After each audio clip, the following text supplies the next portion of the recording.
Hello everyone. Pada video kali ini, kita akan membahas mengenai Sistem Informasi Manajemen Keuangan. Sebelum membahas lebih jauh, terlebih dahulu kita harus mengetahui definisi dari Sistem Informasi Manajemen Keuangan. Adapun yang dimaksud dengan sistem informasi adalah kumpulan dari perangkat keras dan perangkat lunak komputer yang saling terkait, yang mengumpulkan, memproses, menyimpan, dan mendistribusikan informasi untuk mendukung pengambilan keputusan. Sedangkan manajemen keuangan pendidikan memiliki pengertian sejumlah kegiatan yang berhubungan dengan pengadaan keuangan, pemanfaatan keuangan, hingga pertanggungjawaban keuangan dengan harapan tercapainya tujuan pendidikan secara efektif dan efisien. Jadi, dapat disimpulkan bahwa sistem informasi manajemen keuangan pendidikan adalah sejumlah aktivitas yang tersusun secara sistematis yang berhubungan langsung dengan teknologi informasi, mulai dari perencanaan, penggunaan keuangan, pengawasan dan evaluasi, serta pertanggungjawaban dan pelaporan. Selanjutnya adalah fungsi dan tujuan sistem informasi manajemen keuangan pendidikan. Fungsi manajemen keuangan: 1. Perencanaan anggaran tahunan. 2. Pengadaan anggaran. 3. Pendistribusian anggaran. 4. Pelaksanaan anggaran. 5. Pembukuan keuangan. 6. Pengawasan dan pertanggungjawaban keuangan. Adapun tujuan dari sistem informasi manajemen keuangan pendidikan adalah memudahkan instansi dalam mengatur dan mengelola keuangan pendidikan, karena sistem informasi manajemen pendidikan ini pula dapat diakses secara rutin untuk berbagai keperluan. selanjutnya adalah ruang lingkup manajemen keuangan pendidikan. Ruang lingkup manajemen keuangan pendidikan ini terdiri dari 4 aspek kegiatan, yakni perencanaan anggaran, pembukuan, pemeriksaan, dan pertanggungjawaban. Yang pertama adalah perencanaan anggaran atau budgeting.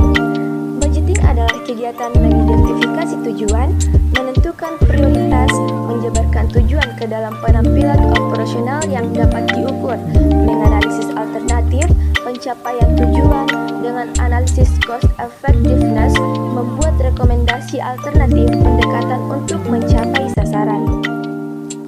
Yang kedua adalah pembukuan atau accounting. Pembukuan dalam manajemen keuangan pendidikan meliputi 2 hal. Yang pertama adalah pengurusan menyangkut kewenangan, menentukan kebijakan menerima dan mengeluarkan uang. Kepengurusan ini disebut juga dengan istilah kepengurusan tata usaha. Yang kedua adalah kepengurusan yang menindaklanjuti urusan pertama, yakni menerima, menyimpan, dan mengeluarkan uang dalam pengelolaan keuangan. Hendaknya, kepala sekolah memberikan arahan serta bimbingan kepada seluruh staf yang diberikan kepercayaan untuk mengelola keuangan sekolah. Selanjutnya, ruang lingkup manajemen keuangan pendidikan yang ketiga adalah pemeriksaan atau auditing. Pemeriksaan adalah kegiatan yang menyangkut pertanggungjawaban penerimaan, penyimpanan, dan pembayaran atau penyerahan uang yang dilakukan bendahara pada pihak-pihak yang berwenang. Yang terakhir adalah pertanggungjawaban atau accountability. Pertanggungjawaban adalah pelaporan dibuat sebagai bentuk pertanggungjawaban keuangan kepada kalangan internal lembaga atau eksternal yang menjadi stakeholder pendidikan. Selanjutnya adalah proses dan teknik SIM keuangan pendidikan. Yang pertama, perencanaan anggaran. Penganggaran terhadap sarana dan prasarana pembelajaran serta hal-hal lain yang berhubungan dengan keberlangsungan proses belajar dan mengajar merupakan hal yang penting untuk dilakukan untuk mencapai tujuan penyelenggaraan pendidikan. Anggaran merupakan rencana kuantitatif terhadap operasi sekolah. Karenanya, penganggaran tidak hanya terbatas pada aspek keuangan. Anggaran juga dapat berupa non-keuangan dari rencana operasional yang telah ditetapkan.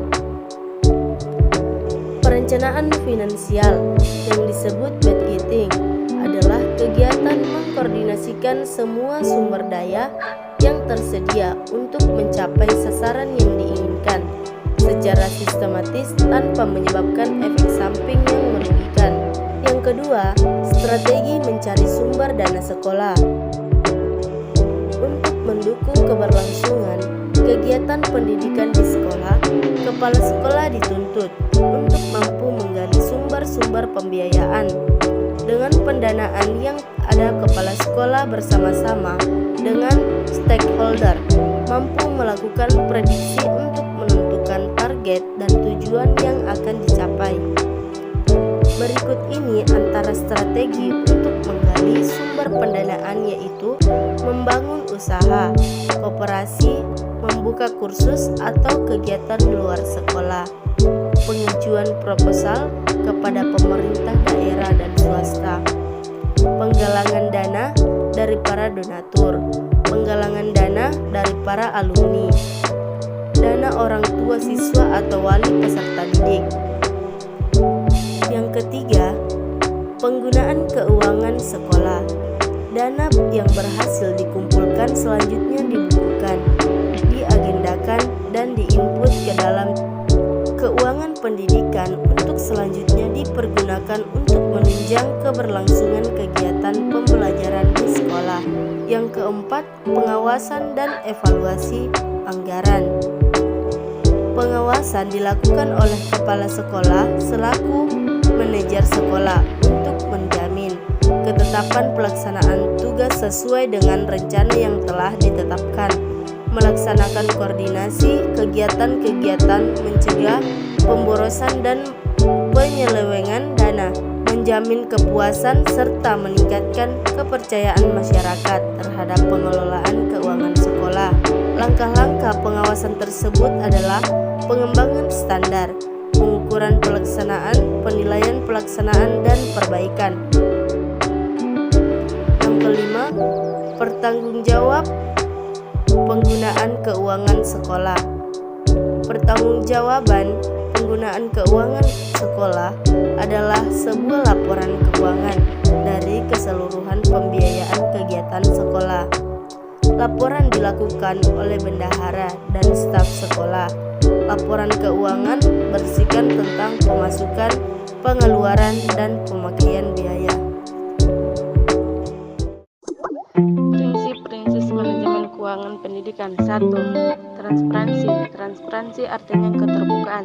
Transparansi dalam manajemen keuangan pendidikan berarti adanya keterbukaan dalam pengelolaan keuangan mulai dari sumber-sumber keuangan, pemanfaatan hingga bertanggung jawab keuangan pendidikan.